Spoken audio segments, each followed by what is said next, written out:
சிறகடிக்க ஆசை சீரியல்ல மனோஜ் கதாபாத்திரத்துல நடிக்கிற நடிகரோட உண்மையான பெயர் ஸ்ரீதேவா. இவரோட சொந்த ஊர் திருச்சி. இவர் வளர்ந்தது படிச்சது எல்லாமே திருச்சியில தான். ஸ்ரீதேவா கல்லூரியில படிக்கும் போதே மாடலிங் துறையில வேலை செய்ய ஆரம்பிச்சிட்டாரு. மீடியால ஏதாவது சாதிக்கணும் அப்படின்ற எண்ணம் வர வாய்ப்புகள் தேடி அலைய ஆரம்பிச்சிருக்காரு. அதுக்கப்புறம் தான் மிஸ்டர் காமன் மேன் அப்படின்ற ஷார்ட் பிலிம்ல இவருக்கு நடிக்க வாய்ப்பு கிடைச்சிருக்கு. இந்த குறும்படத்துல நடிச்சது மூலமா ஓரளவு நடிப்பு அனுபவம் இவருக்கு இருந்தது.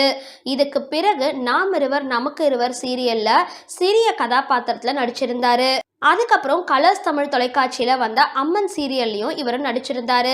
அதுக்கப்புறம் ஆதலால் காதல் செய்வீர் அப்படின்ற வெப் சீரிஸ்லயும் இவர் நடிச்சிருக்காரு. இதை அடுத்து ஸ்ரீதேவாவுக்கு சினிமா வாய்ப்புகள் கிடைச்சிருந்தது. இவர் நடிச்ச முதல் திரைப்படம் அப்படின்னு பாத்தீங்கன்னா அஜித் குமார் நடிப்புல வெளியான துணிவு திரைப்படம் தான். அந்த படத்துல சின்ன ரோல்ல நடிச்சிருந்தாரு.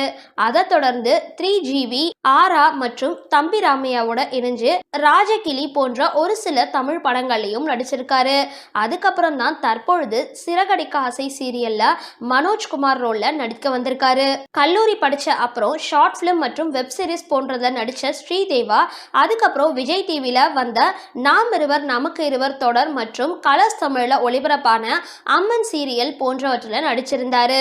தற்பொழுது சிறகடிக்க ஆசை சீரியல் மனோஜ் அப்படின்ற கதாபாத்திரத்துல ரொம்பவே சிறப்பா நடிச்சிட்டு வராரு. மக்களுக்கு நல்லா என்டர்டெயின் பண்ணணும் அப்படின்றது தான் இவருடைய ஆசை. சரி, அவருக்கு பிடிச்ச சில விஷயங்கள்லாம் பார்ப்போம். அவருடைய favourite food biryani, favourite actor Kamal, favourite actress Samantha. இவருடைய ஒரு நாள் வருமானம் 5000 இருந்து 10,000 வரைக்கும்னு சொல்லப்படுது. மாத வருமானம் 50,000 இருந்து 1.5 லட்சம் வரைக்கும்னு சொல்லப்படுது. இவரோட height 5 feet 8 inches, weight 50 kilo. இப்போ இதுக்கு நடுவுல தற்பொழுது இவர் சினிமாவில் நடிக்கிற வாய்ப்பு கிடைச்சிருக்கு. இந்த படத்துல அவருக்கு ஜோடியா நடிகை திவ்யா துரைசாமி நடிக்க இருக்கிறதா தகவல்கள்லாம் வெளியாயிருக்கு. ஏற்கனவே இஸ்பேட் ராஜாவும் இதய ராணியும் உள்ளிட்ட சில படங்கள்ல நடிச்சிருக்க திவ்யா துரைசாமி சமீபத்துல வெளியான ப்ளூ ஸ்டார் படத்துலயும் நடிச்சிருந்தாங்க அப்படின்றது குறிப்பிடத்தக்கது. சிறகடிக்க ஆசை சீரியல் மனோஜ் பத்தின உங்களோட கருத்துக்களை கீழே கமெண்ட் பாக்ஸ்ல போஸ்ட் பண்ணுங்க. வீடியோ பிடிச்சிருந்தா லைக் பண்ணுங்க, ஷேர் பண்ணுங்க, மறக்காம டிபி காபி சேனலை சப்ஸ்கிரைப் பண்ணுங்க.